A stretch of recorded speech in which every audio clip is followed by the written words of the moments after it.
Hello everyone, welcome back to my channel Sasi's garden. तो आप देख रहे हैं ये मेरा टमाटर का पौधा है और आज मैं इस वीडियो में टमाटर के पौधे से लेकर कुछ ज़रूरी बातें आपके साथ शेयर करूंगी। टमाटर के पौधे में आपको समय समय पर कुछ काम करने होते हैं जिससे आपका पौधा बहुत ही तेज़ी से ग्रो करता है और अच्छी फ्रूटिंग भी आपको इस पौधे से मिल सकती है। तो आप जो ये मेरा पौधा देख रहे हैं ये 1 से 1.5 मंथ का है।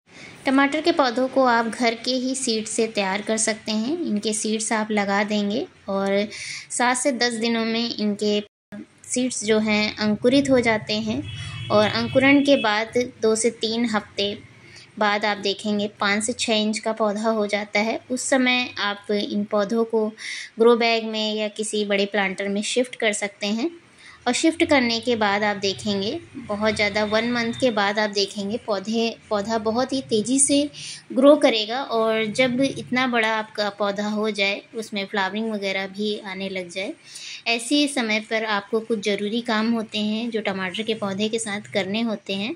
सबसे पहले तो आपको टमाटर के पौधे को सपोर्ट देना होता है। पौधा ऊपर की तरफ बढ़ता जाता है और जब इसमें फल वगैरह आते हैं तो फलों के वेट की वजह से पौधा झुकने लगता है। तो ऐसे में आपको किसी स्टिक की मदद से इस पौधे को सहारा देना होता है।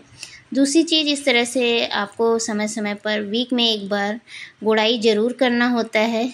तीसरी चीज़, आप ये जो सकर्स देख रहे हैं ये पौधे की स्टेम में नीचे की तरफ इस तरह से निकले होते हैं, इन्हें ज़रूर रिमूव करना होता है क्योंकि इन सकर्स में बहुत ज़्यादा फ्रूटिंग नहीं होती है और ये पौधे का न्यूट्रिशन लेते रहते हैं।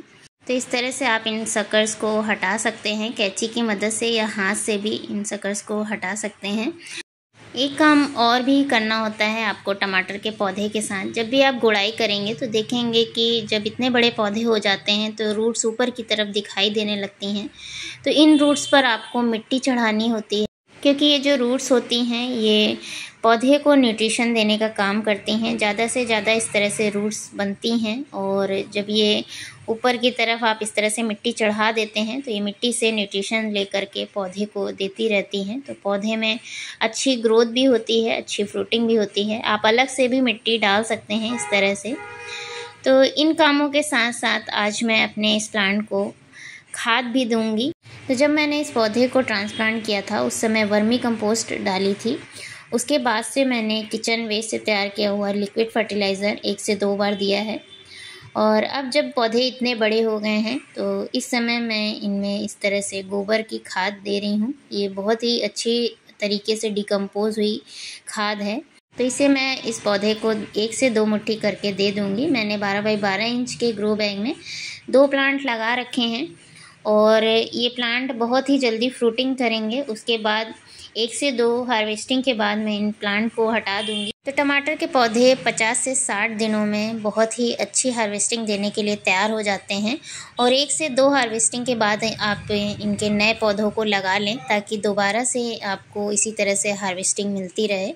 तो गर्मियों के लिए टमाटर के प्लांट की कुछ हाइब्रिड सीडलिंग्स मैंने तैयार कर रखी हैं और जल्द ही उसकी भी रिपोर्टिंग आपके साथ शेयर करूंगी। तो विंटर सीज़न में टमाटर के पौधे मैंने कई सारे लगाए थे और सभी से मुझे काफ़ी अच्छी हार्वेस्टिंग मिली। ये लास्ट पौधे हैं तो इन पौधों से भी हार्वेस्टिंग के बाद मैं इन ग्रो बैग्स में दूसरे प्लांट शिफ्ट कर दूंगी।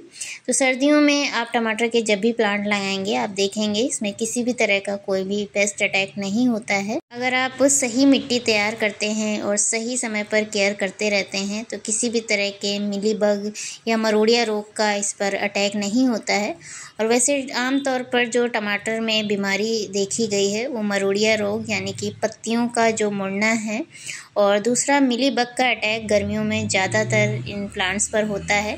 तो उसके लिए वीक में आप 1 बार नीम ऑयल का स्प्रे कर दें या किसी अच्छे फंगीसाइड का भी स्प्रे कर देंगे तो उससे छुटकारा आपको मिल जाएगा। मिलीबग का अटैक अगर शुरुआती दौर पर आपको दिख रहा है प्लांट पर तो उस जगह को आप कट कर सकते हैं, उस स्टेम को आप हटा सकते हैं।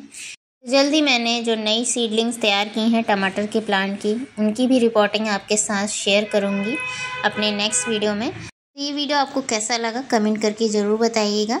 चैनल पर नए हैं तो चैनल को सब्सक्राइब करके बेल आइकन को ज़रूर प्रेस कर लीजिएगा ताकि आने वाली नेक्स्ट वीडियो का नोटिफिकेशन आप तक पहुंच सके। तो मिलते हैं फिर से एक नए वीडियो में। Thanks for watching.